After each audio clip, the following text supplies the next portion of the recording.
नमस्कार. शिल्पा मकरंद गोखले या यूट्यूब चॅनलवर सर्वांचं स्वागत आहे.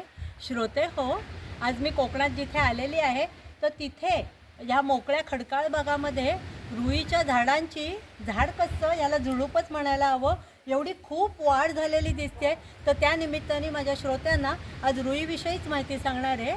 आणि बघा, तसंही रुई आपल्या सगळ्यांना माहितीच आहे, कारण आपण रुईच्या पानांची माळ मारुतीरायाला वाहतो आणि ही जी फुलं असतात ती नेहमी आपण शिवशंकराच्या पिंडीवरती अर्पण करतो. आणि रुईची पानं ही कशी असतात, ही जाडसर आहेत, गोल आणि छान मोठ्या आकाराची आहेत. आणि रुई आपल्याला आणि कशी बरं माहिती आहे, तर देवी पार्वतीने शिवशंकराच्या प्राप्तीसाठी जी खोर तपश्चर्या हिमालयावरती केली, उपवास ठेवले, तेव्हा ती फक्त पानं खाऊन राहिली म्हणून ती अपर्णा. तर ती जी पानं खाऊन राहिली त्यात रुईची पानंसुद्धा होती. तर त्यामुळे ज्या श्रद्धाळू बायका आहेत त्या हरितेल तालिकेचा उपवास सोडताना रुईचं पान चाटतात, ती प्रथा. आणि त्यावरनं अजून एक, ह्याला औषधी आयुर्वेदिक महत्त्वही खूप आहे.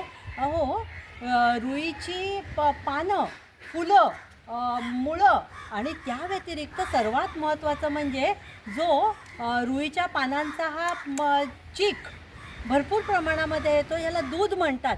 तर ह्याच्यापासून जी औषधं बनवली जातात आयुर्वेदामध्ये, तर ती वेदनाशामक आहेत, संधिवातावर उपयुक्त आहेत.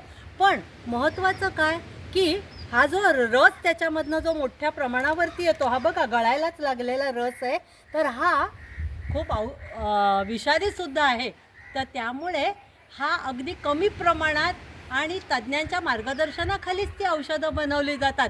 कोणीही उठून त्याचा पोटामध्ये तरी औषधी आहे, पण तेवढ्याच तो विषारी असल्यामुळे वापर करत नाहीत. आणि बरं का, तुळशीच्या लग्नामध्ये ह्या फुलांना एवढी प्रचंड मागणी असते की तेव्हा झाडावरती एकही फूल त्या काळात दिसत नाही. आणि अजून एक शेवटचा महत्त्वाचा धागा की ही बघा, ही जी फुलं सुंदर आहेत ही पांढरी फुलं आहेत. आणि त्यामुळे ह्याला पांढरी जेव्हा रुईचं फूल असतं तर ह्याला रुई मांदार म्हणतात. आणि अशी श्रद्धा आहे की 21 वर्षांनंतर ह्याच्याखाली आपोआप मांदार मूर्ती, गणेशाची मूर्ती प्रकटते.